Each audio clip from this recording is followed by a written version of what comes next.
राजा रघुवंशी हत्याकांड में सोनम का बड़ा दावा सामने आया है। राजा की हत्या के बाद जब 9 जून को सोनम अचानक सामने आई तो उसने दावा किया कि उसे ड्रग देकर उत्तर प्रदेश लाया गया। दरअसल एक बातचीत यहां पर सामने आई जिसमें यूपी के ADG law and order Amitabh Yash ने ये बात बताई है। उन्होंने बताया कि आरोपी सोनम ने पुलिस के सामने खुद को पीड़ित की तरह पेश किया, यानी कि विक्टिम यहां पर उसकी तरफ से खुद को पेश किया गया। अमिताभ यश ने यह भी कहा कि सोनम की कहानी थी कि उसे ड्रग दिया गया, उसके बाद यूपी लाया गया, क्योंकि सवाल ये खड़े हो रहे थे कि आखिर 17 दिनों तक सोनम थी तो कहां थी। सोनम ने अपने परिजनों को, अपने परिवार वालों को कॉल करके बताया कि उसकी लोकेशन कहां पर है और गाजीपुर वाराणसी रोड के एक ढाबे पर वो मौजूद है। उसे शायद ये मालूम था कि बहुत जल्द ही पुलिस उस तक पहुंच जाएगी, क्योंकि एक हाई प्रोफाइल केस के तौर पर यह पूरा मामला सामने आ चुका था।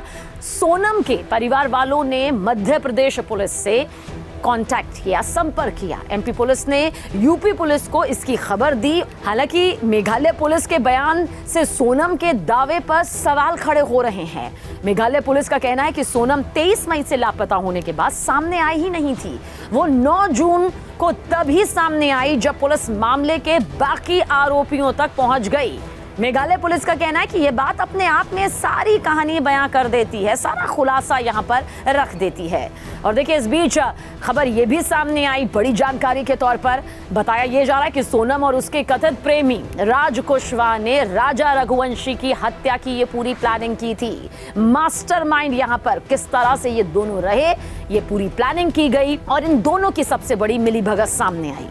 राज कुशवाहा ने कॉन्ट्रैक्ट किलर्स को हायर किया था। राज शिलोंग नहीं आया था, लेकिन वो फोन पर ही पूरी तरह से कांटेक्ट में था। सूत्रों ने यह भी बताया कि 3 कॉन्ट्रैक्टर किलर मेघालय में ही मौजूद थे, आकाश, विशाल और आनंद, और ये तीनों ही इस वक्त गिरफ्त में है।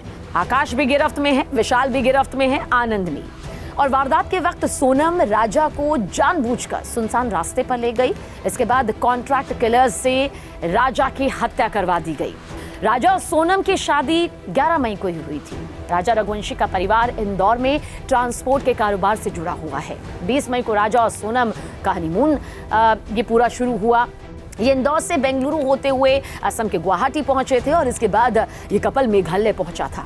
23 मई को ही मेघालय में ये कपल लापता हो गया था। इसके बाद 2 जून को पूर्वी खासी हिल्स जिले के सोहरा इलाके में राजा रघुवंशी का शव मिला, मगर तब तक सोनम के बारे में कुछ पता नहीं चला।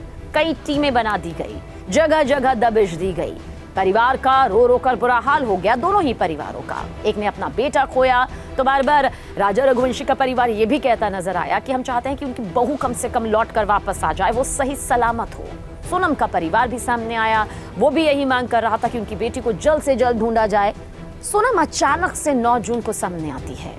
फिलहाल मामले के आरोपी पुलिस की गिरफ्त में है और आगे की कार्यवाही यहां पर जारी है। मेघालय पुलिस इस पूरे मामले की जांच पड़ताल में जुटी हुई है, क्योंकि इस हत्याकांड को वहीं अंजाम दिया गया था।